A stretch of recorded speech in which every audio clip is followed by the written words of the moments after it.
Bonsoir, Mesdames, Messieurs. La communauté des Africains francophones de la Saskatchewan organisait une journée d'accueil à Saskatoon. Pierre-Olivier Nadeau et Trevor Botterill nous ont préparé ce qui suit. C'est une transition qui est dure psychologiquement et des fois, on a envie de s'isoler. Naomi Mugisha est arrivée en Saskatchewan il y a à peine 3 mois. Elle fait partie de la cinquantaine de personnes qui ont participé à une rencontre à Saskatoon pour discuter des services qui sont offerts en français dans la province. L'étudiante internationale souligne l'importance de s'intégrer dans la communauté. De ne pas avoir peur de s'intégrer parce que les gens ne sont pas du tout mesquins. Ils n'ont que de bonnes intentions et en fin du compte, tout le monde est gagnant-gagnant. La journée d'accueil du nouvel arrivant est organisée par la communauté des Africains francophones de la Saskatchewan. Il aura fallu attendre le repas de midi, après les séances d'information, pour que la cafétéria du pavillon secondaire Gustave Dubois de l'École canadienne-française se remplisse enfin. Différents kiosques étaient sur place. Plusieurs organismes francophones sont venus présenter les services qu'ils offrent, mais la CAF ne s'est pas limitée aux organismes de la francophonie dans ses invités. Le service de police de Saskatoon a par exemple voulu familiariser les nouveaux arrivants au système de police saskatchewanais. Pour le président de la CAF, l'un des objectifs de l'événement est d'offrir de l'information sur la Françaiscoisie. C'est pour introduire aux nouveaux arrivants les services qui sont offerts par que ce soit les gouvernements et les associations communautaires, les présenter les services, échanger et les aider à mieux s'intégrer dans la communauté avec tous les outils.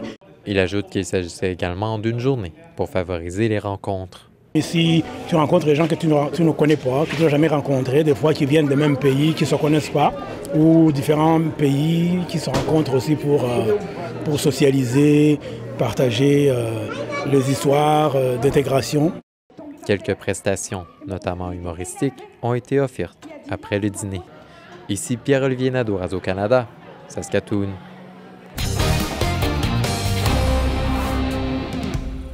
Quelques commerces ont été endommagés dans le centre-ville de Regina la nuit dernière. Selon la police, le tout a été causé par une dame de 31 ans qui a volé un véhicule de l'entreprise Regina Co-op Taxi. La conductrice a percuté la devanture de 2 commerces avant de s'introduire dans le centre Cornwall par la 11e avenue. Elle a continué à conduire le taxi sérieusement endommagé à travers le niveau principal du centre commercial. La voiture s'est retrouvée prise sur un escalier, ce qui a permis aux autorités d'intercepter la conductrice. L'enquête se poursuit et on ne connaît pas pour le moment la nature des accusations qui seront portées. Malgré les dégâts, le centre Cornwall était ouvert au public aujourd'hui. Un juge fédéral a rejeté les demandes du chauffeur de camion qui a provoqué l'accident des Broncos de Humboldt. Jaskirat Singh Sidhu risque donc d'être expulsé vers l'Inde.